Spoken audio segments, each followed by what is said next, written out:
Bonjour, nous sommes le samedi 2 octobre 2021 et aujourd'hui je vais vous parler des assureurs et du réchauffement climatique. Voilà, parce que les choses changent pour les assureurs. Et si je vous en parle, c'est parce qu'une grosse compagnie d'assurance a eu l'amabilité de me demander de parler, c'est quoi dans 3 semaines, de parler à ses dirigeants de ce qui se passe, voilà, de l'avenir, dans la perspective. On me connaît, on sait dans quelle perspective je présenterai les choses, on sait que je suis la personne qui a le blog le plus optimiste du monde occidental. Et deux petites choses d'ailleurs avant de commencer sur les assureurs, dans ce sens-là, de ce qui nous rend optimistes, c'est que voilà, j'ai pris un bain ce matin, on est samedi matin, et je me suis dit tiens, je vais mettre un peu de musique et j'ouvre YouTube et YouTube ne me laisse même pas le temps de réfléchir à ce que j'ai envie d'entendre. YouTube démarre et il commence par Heroes de David Bowie et puis il enchaîne sur Absolute Beginners de David Bowie. Le troisième c'est Leonard Cohen en public à Londres, Dance Me to the End of Love.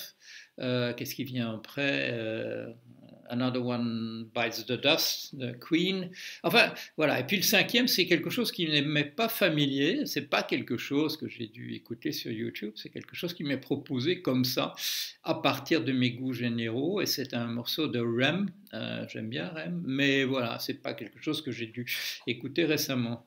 C'est l'intelligence artificielle de YouTube, c'est-à-dire de Google, je sais pour souvenir, qui a pris une décision à ma place. Voilà, on vit quand même dans un monde formidable. Et à propos du monde formidable, et avant, voilà, parler des assureurs, je vois là aux nouvelles aujourd'hui un camion-citerne au Royaume-Uni qui a connu un Brexit. Au Royaume-Uni, un camion-citerne a vu se former derrière lui une queue de 20 voitures, de 20 automobiles, qui voulaient voir à quel endroit il allait livrer de l'essence. Voilà où ils en sont, les malheureux qui ont voulu un Brexit. J'ai prévenu, j'ai dit ce serait la catastrophe, ils ont la catastrophe. On ne m'a pas écouté, on ne sait même pas que je l'ai dit, bien entendu. Mais enfin voilà. Voilà le monde dans lequel nous vivons. Alors, les assureurs. Que font les assureurs? Les assureurs, vous le savez, devant un risque, ils vous permettent de payer une petite cotisation, un premium, comment on appelle ça, une prime, voilà, une prime d'assurance. Et avec cette prime d'assurance, vous êtes couvert contre un certain nombre de risques. Pourquoi est-ce qu'ils arrivent à faire ça? Eh bien parce que dans la prime qu'ils vous demandent, il y a une marge de profit. Voilà, c'est une firme qui gagne de l'argent. Elle mutualise un risque, ce qui est une bonne affaire quand même, bon pour nous, puisque s'il fallait, voilà, si vous louez un appartement et que vous mettez le feu et que on vous demande à ce moment-là de payer le prix de l'appartement ou même de l'immeuble parce que tout a cramé, vous ne seriez pas content, vous ne pourriez pas le faire. Donc, il vaut mieux payer une prime d'assurance. Voilà. Alors, comment est-ce que les assureurs eux-mêmes s'y retrouvent? Eh bien, ils regardent combien ça coûte, le genre de sinistre que vous pouvez provoquer. Ils regardent la fréquence avec laquelle ça arrive. Voilà, on regarde si ça arrive souvent, que des gens comme vous provoquent ce genre d'accident. On fait un calcul, on introduit la distribution, c'est-à-dire en fait le nombre de gens qui vont produire des petits incendies, ceux qui vont produire des plus gros, etc. Voilà, vous connaissez ça, vous connaissez sûrement la notion de moyenne, il y a un coût moyen d'un sinistre, etc. Et ce qui intéresse aussi une compagnie d'assurance, c'est combien lui coûtera le sinistre le plus élevé, au coût le plus élevé. Voilà, bon, c'est évident. Il faut pouvoir assurer ça aussi. Alors, on multiplie tout ça par des probabilités, mais voilà comment on fait. Alors, comment est-ce qu'on détermine les probabilités que ça se passe? Eh bien, la probabilité, vous le savez sans doute, c'est une idéalisation. Alors, vous ne saviez peut-être pas, mais on part des fréquences, c'est-à-dire voilà, quelle est la fréquence sur une période des événements qui se sont produits. Et à partir de ça, on calcule une probabilité quand on a un grand nombre d'observations. C'est ce qu'on appelle la loi des grands nombres qui permet d'extrapoler une fréquence observée en une probabilité. Voilà. Alors, c'est ce que font les assureurs. Il y a des spécialistes qui font ce genre de choses. Ce sont des gens qu'on appelle des actuaires. Ils font du calcul actuariel. On regarde comment ça se passe. Alors, on a une probabilité, par exemple, sur les 10 dernières années, que quelque chose, qu'un accident va se produire. Alors, quand on nous dit maintenant, les gens du GIEC, par exemple, qui nous disent un événement, une catastrophe trentenaire est devenue une catastrophe décennaire. C'est-à-dire qu'un événement qu'on pouvait s'attendre à voir se produire une fois tous les 30 ans a lieu tous les 10 ans. Bon. Ou bien on nous dit sur tel ou tel risque, par exemple, allez, je vais vous dire un truc, les précipitations. La pluie maximale qui tombe voilà, à Pétaouchnok chaque année. Voilà, la pluie, l'averse maximale. On vous dit maintenant, cette averse maximale, il faut considérer qu'elle sera probablement, elle peut être jusqu'à 4 fois plus élevée. Bon. Alors, l'assureur, qui avec ses fréquences sur des longues périodes et des probabilités, comment est-ce qu'il fait? Voilà, comment est-ce qu'il s'adapte aux circonstances? Il sait, bon, dans l'immédiat, il sait qu'il va devoir payer, et il l'a vu, quand il y a des inondations catastrophiques qu'on n'a jamais vues, ou alors dont il y a un souvenir qu'en 1255, il y avait eu une inondation comme ça quelque part, il faut qu'il essuie. Il faut qu'il essuie les pertes.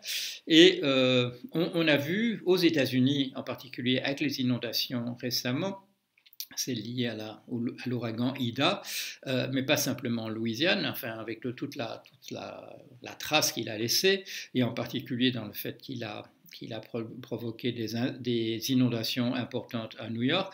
Vous avez peut-être vu, voilà, on est dans le métro à New York et tout à coup, on s'aperçoit qu'il y a une très très belle cascade au bout du quai. C'était jamais arrivé. On voit il y a des gens qui sont morts dans le New Jersey, des gens qui habitaient dans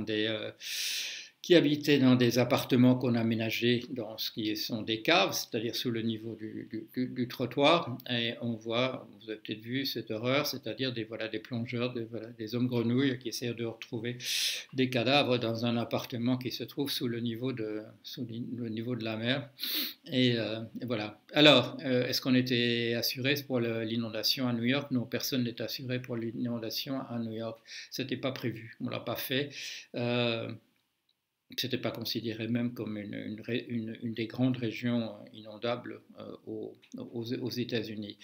On va voir apparaître ce genre de choses. Vous avez vu un village d'Allemagne spécialisé dans la production de vin avec des vignobles importants. Et on vous montre la photo avant avec des vignobles.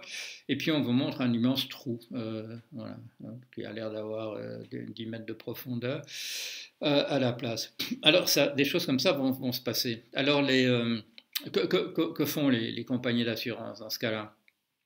Elles essayent de renouveler leurs chiffres, de les mettre à jour, d'avoir des calculs qui soient plus à jour, qui vous donnent de véritables, non pas de fréquences, parce que les fréquences, c'est sur des périodes, mais de véritables probabilités de ce qui peut se passer maintenant. Et ça, j'avais vu de tout près. Voilà, j'étais véritablement au premier rang d'orchestre de la compagnie Countrywide, qui est un premier producteur de presse subprime et de titres subprime aux États-Unis quand tout s'est effondré.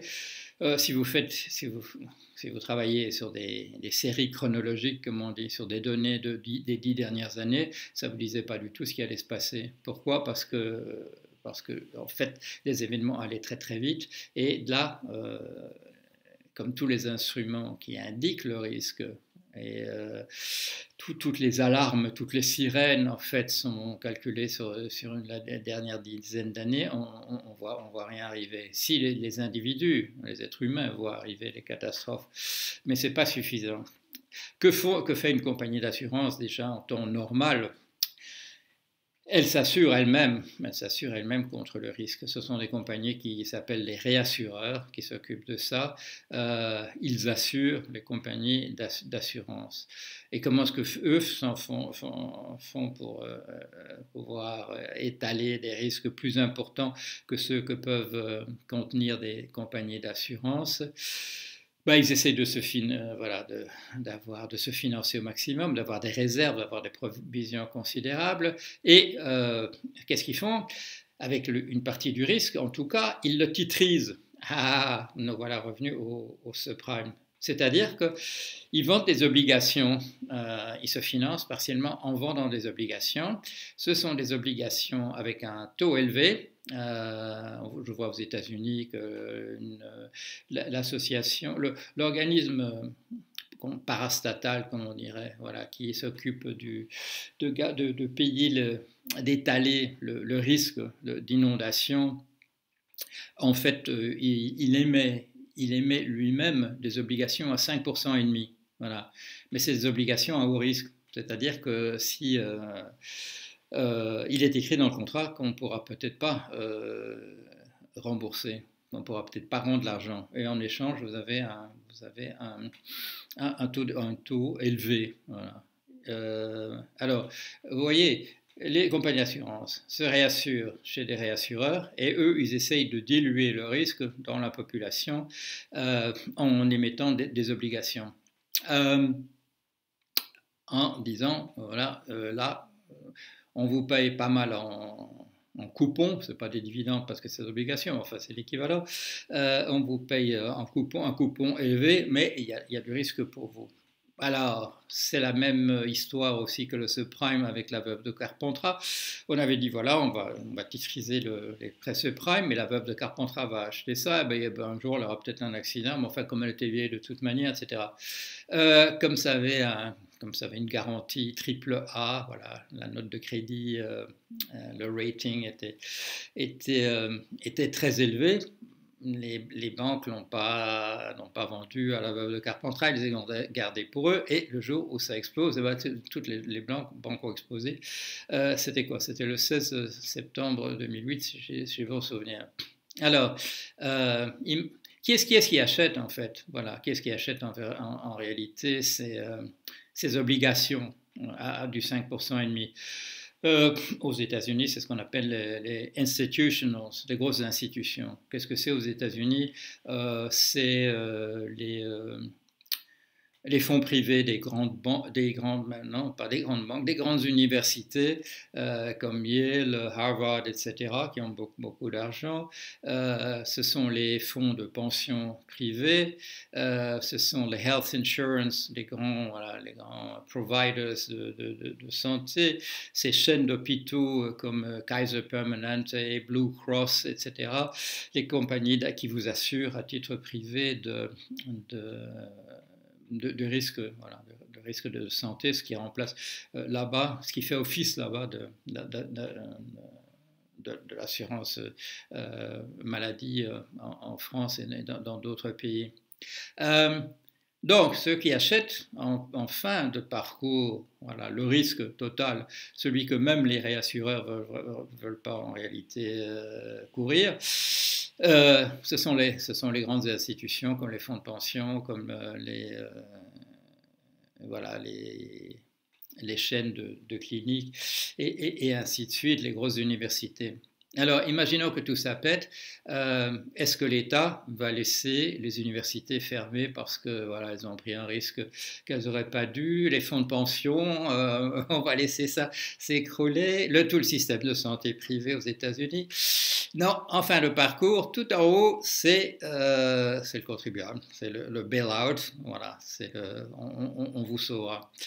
Et encore plus fort aux États-Unis, parce qu'il y a pas mal de zones inondables. On n'avait pas pensé véritablement à New York, mais enfin bon, parce que ça n'arrivait pas souvent. La preuve, c'est que ce n'était pas arrivé, donc voilà, on n'avait pas intégré.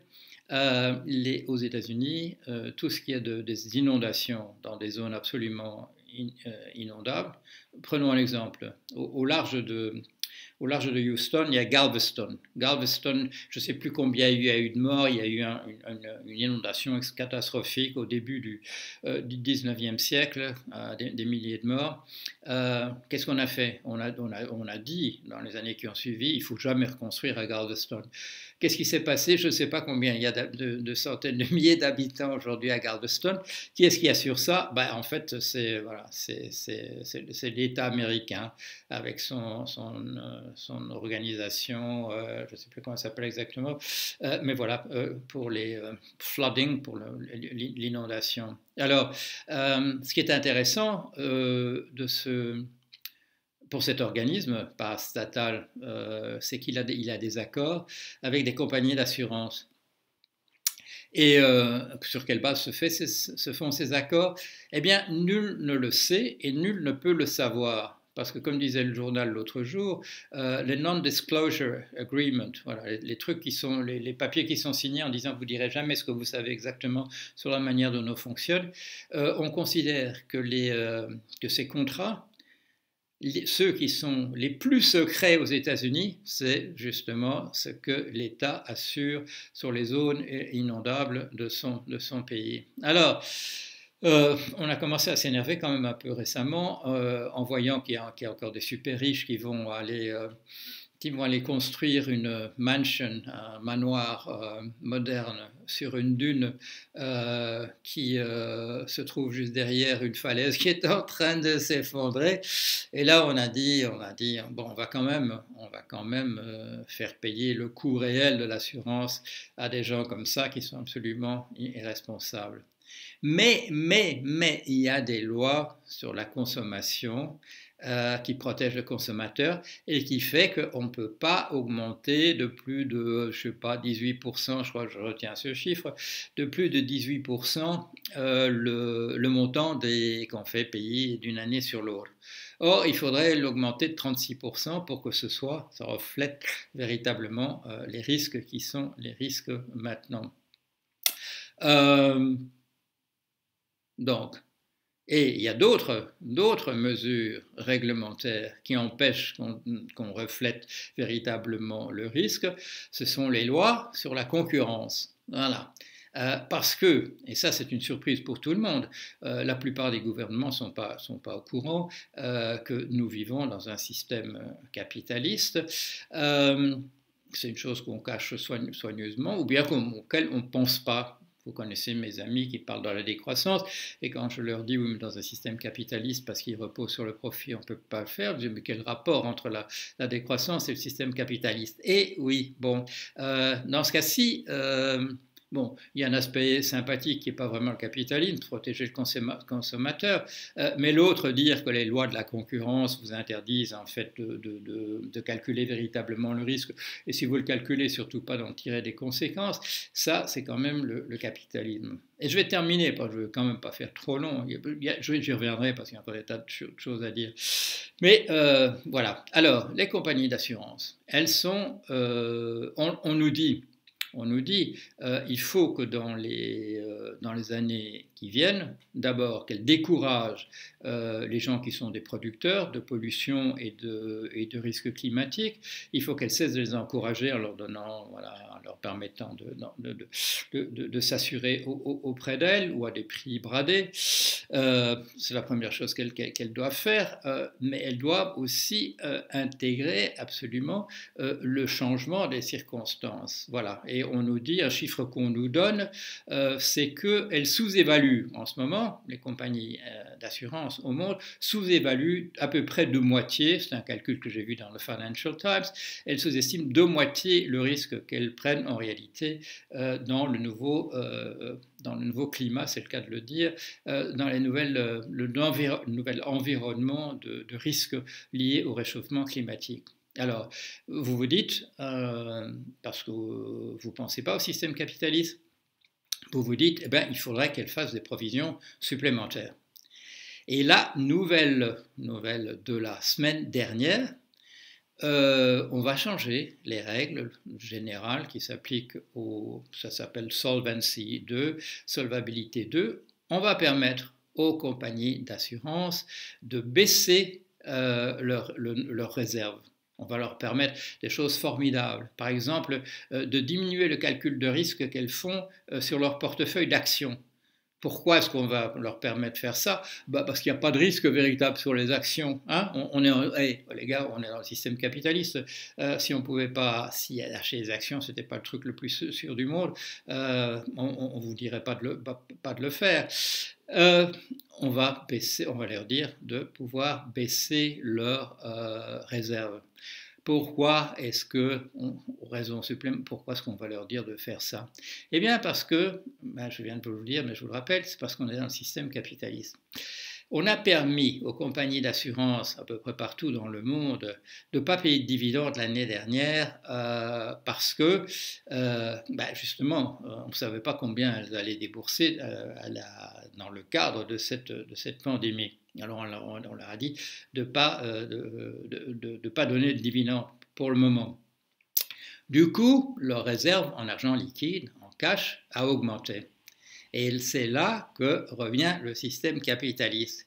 Parce que le fait qu'elles aient des réserves importantes en argent liquide les fait d'elles des proies pour ceux qui rôdent et qui essayent d'acheter des compagnies qui ont du cash, l'argent liquide, qui vont dire aux salariés qu'il ne reste rien avec eux, qui vont dire à leurs clients qu'on n'a pas intérêt, nous, à casser ce machin. Et puis le lendemain, dès qu'ils l'auront acheté, ils vont le casser pour avoir l'argent liquide, ils vont casser la tirelire, c'est pas très compliqué, et ils vont mettre la clé sous la porte en disant ouais, mais on n'avait pas fait le bon calcul, c'était pas rentable. Donc, c'est dangereux de laisser à des compagnies d'assurance des réserves trop importantes parce que ça fait d'elles des proies possibles pour les rôdeurs qui vont les acheter. Ces rôdeurs, est-ce qu'on peut les mettre en prison? Mais bien entendu que non. C'est eux le cœur même du système capitaliste. On ne va quand même pas chercher des crosses à des gens comme ça. Alors, vous avez compris les réserves que font les compagnies d'assurance et toutes les réserves que font à peu près tout le monde. Au bout d'un moment, on vous dit c'était ridicule de faire ces réserves puisqu'on n'a jamais dû les ponctionner. Alors, on peut les diminuer et le lendemain matin, vous avez deviné, c'est le jour où il aurait fallu les utiliser. On a oublié que c'était des réserves. Ou bien on n'a jamais même tenu compte du fait que c'était des réserves. Parce que pensez à la chose suivante. C'est un mécanisme que je vous explique souvent parce qu'il n'est pas bien compris et que peu de gens en parlent. Que font les gens qui prêtent à des emprunteurs risqués? Ils incluent dans le taux d'intérêt qu'ils demandent, ils incluent une prime de risque. Voilà. Ils assurent à l'intérieur même du taux. Ils demandent un peu plus parce qu'il y a un risque de non-remboursement. C'est un principe assurantiel. Alors, normalement, cette marge de crédit, ils devraient la mettre dans une cagnotte, voilà, justement, pour les jours où il faudrait utiliser cet argent-là. Eh bien non, dans notre système comptable, ces sommes-là ne vont pas dans une cagnotte, ils apparaissent en profit, c'est-à-dire que ça va permettre de donner des dividendes, de distribuer des dividendes à partir de la cagnotte qui aurait été la cagnotte qu'on aurait dû ponctionner le jour où ça se serait effondré. Ça, c'est un autre miracle du capitalisme. Alors, est-ce que personne n'a jamais remarqué ça, qu'on distribuait en profit la cagnotte qu'on aurait dû constituer? Non, si, ça a été remarqué, mais c'est probablement parmi les mesures qu'on envisage de prendre l'année prochaine parce qu'elles ne présentent aucune urgence supplémentaire. En fait, depuis 1850, on sait ça et personne n'a jamais proposé qu'on remédie à ça. On constitue une cagnotte et on la redistribue aussitôt en dividendes aux actionnaires, c'est-à-dire qu'on nie le fait que ce soit une cagnotte. Alors, qu'est-ce que ça nous dit pour l'avenir? Je vais terminer là-dessus. Ça nous dit qu'on a un risque qu'on aura de plus en plus mal d'abord à calculer, parce qu'on ne sait pas, quand on nous dit un risque trentenaire va devenir un risque décennaire, Est-ce qu'il n'est pas déjà un risque qui va apparaître tous les 5 ans, même tous les ans? On n'en sait rien. On a un système qui permet aux assureurs de s'assurer eux-mêmes, que ces réassureurs s'assurent eux-mêmes auprès du public. Mais ce public, en réalité, ce sont des grands institutionnels que l'État devra sauver nécessairement parce qu'on ne va pas laisser tomber tout le système des pensions privées, tout le système de santé privé, toutes les universités privées aux États-Unis. Ça constitue, je dirais, vraiment le cœur du système.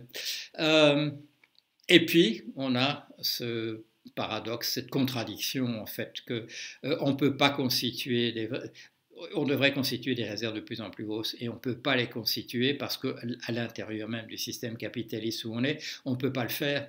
On ne peut pas le faire, c'est même dangereux à l'intérieur de ce système-là. Qu'est-ce que ça veut dire?